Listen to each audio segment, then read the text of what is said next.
नमस्कार दोस्तों, डॉक्टर सुहास कीर्ति सिंगला आपके सामने है दोबारा से। कैंसर विशेषज्ञ होने के नाते हाल ही में एक 69 ईयर ओल्ड फीमेल का केस हमारे पास आया, जिन्हें अभी पेट में एक गांठ मिली और सस्पेक्टेड था कि उन्हें कैंसर है। बट फैमिली ने हमसे रिक्वेस्ट की कि सर, इन्हें हमने कुछ बताया नहीं है, तो प्लीज इन्हें आप भी अपनी तरफ से खुलासा मत कीजिए। तो कितना सही और कितना गलत है ये कि कैंसर के बारे में मरीज को पता हो कि पता ना हो।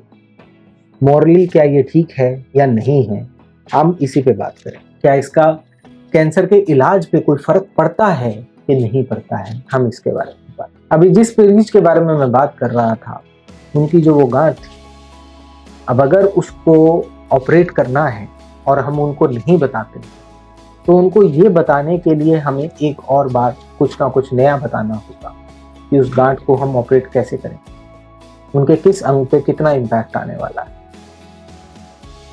हमारे लिए एज अ डॉक्टर और आपके लिए एज अ परिवार ये थोड़ा सा मुश्किल हो जाता है, क्योंकि हमें सच को छुपा के पर उसके आसपास की बातें करनी होती है।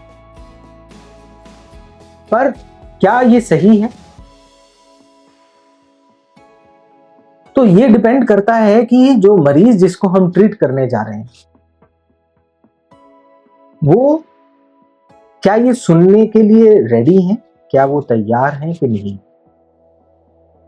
कई बार हमें मरीज को समझना होता है। कई मरीज दिली तौर पे बहुत कमजोर हैं और वो बिल्कुल डिमोरलाइज हो, और वो मरीज ज्यादातर आप अगर ध्यान देंगे तो 60 से 70 साल की उम्र के पेशेंट्स हैं। और उसका रीजन है कि जब उन्होंने अपनी जवानी में होश संभाला था, तब कैंसर एक लाइलाज बीमारी थी और कैंसर का दूसरा मतलब सिर्फ मौत था। उनको ये बात जब पता चलती है, तो जो उनके दिमाग में, उनके जहन में एक बात बसी हुई कि अगर एक बार कैंसर हो गया तो मौत सुनिश्चित है, वो उनके दिमाग में दोबारा से कौंधने लगती और ये उन्हें दिन रात परेशान करता है। तो ऐसी सिचुएशन में अगर हम उनको कुछ और बताकर थोड़ी सी हेल्प कर देते हैं और उनको पूरा क्लियर नहीं करते हैं, तो उसमें वो कई बार अपना इलाज करवा पाते हैं और धीरे धीरे वो उसी इलाज के तरफ चलते चले जाते हैं। और हमारा जो टारगेट होना चाहिए वो ये होना चाहिए कि एकदम से ना बताकर धीरे धीरे उनको इस बात के लिए सशक्त करें और उनको मॉरली इतना साउंड करें कि अगर ये कैंसर है भी है तो इसका इलाज संभव है, और फिर उसके बाद उनको मेन ट्रीटमेंट की तरफ लेके जाए। जब भी कैंसर जैसी बीमारी के बारे में हम सुनते हैं, तब हमें भी डर लगता है, पर आज की डेट में कैंसर से डरने की जरूरत नहीं है, क्योंकि कैंसर का इलाज अब हर स्टेज और हर एज पर संभव है। सिर्फ जरूरत है ये समझने की किस पैरामीटर में हमें कब कैंसर के पेशेंट को ट्रीट करना और कैसे ट्रीट करना। और अगर हम उनको किसी कैंसर के अगेंस्ट की दवाई से ट्रीट नहीं कर रहे हैं, तो कम से कम दर्द निवारक दवाइयों की हेल्प से ही उनको कैंसर के दर्द से निवारण प्रोवाइड करवा सकें, या हम उनकी बाकी के सिम्टम्स को डील कर सकें। ये बहुत जरूरी है कि कैंसर में आज की डेट में पेलिएटिव या पेलिएशन जो ट्रीटमेंट है वो बहुत जल्दी शुरू हो जाता है।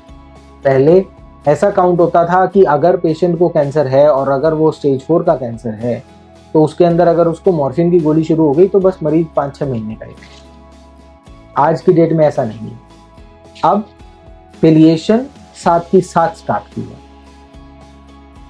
तो कैंसर में इस बात से ना घबराएं और इस बात से ना डरें। धीरे धीरे पेशेंट के सामने उसका खुलासा अगर करने की जरूरत पड़ती है, तो धीरे धीरे उनको ये बात के लिए तैयार करें। उनको थोड़ा थोड़ा हिंट जरूर होना चाहिए, क्योंकि हर आदमी को अपने जीवन में, अपने जीवन के लिए डिसीजन लेने का हक है। अगर हम उनसे वो हक छीनते हैं तो वो गलत है। तो उनको बताना जरूरी है, पर इस तरीके से बताएं कि वो आहत भी ना हो और उनको पता भी नहीं। इसमें ज्यादातर आपकी हेल्प आपके डॉक्टर कर पाएंगे, क्योंकि उनको उस तरीके से बात को बताना आता है। उससे पेशेंट को भी उस पर कॉन्फिडेंस आएगा और अपनी बीमारी से लड़ने की ताकत मिलेगी। अगर उनको नहीं पता होगा तो कल को उनके साथ कुछ भी अगर हम ट्रीटमेंट की बात करते हैं तो उस टाइम पे उनको उस चीज के लिए जब हम समझाते हैं तो हो सकता है उससे उन्हें एकदम से धक्का लगे और तब वो एकदम स्टार्ट मना कर दें कि मुझे ये अब आगे इलाज नहीं है। तो इसका ध्यान रखें, और कैंसर अगर हो गया है तो डॉक्टर से मिलें, उनसे समझें और थोड़ा थोड़ा करके पेशेंट को भी समझाएं। धन्यवाद।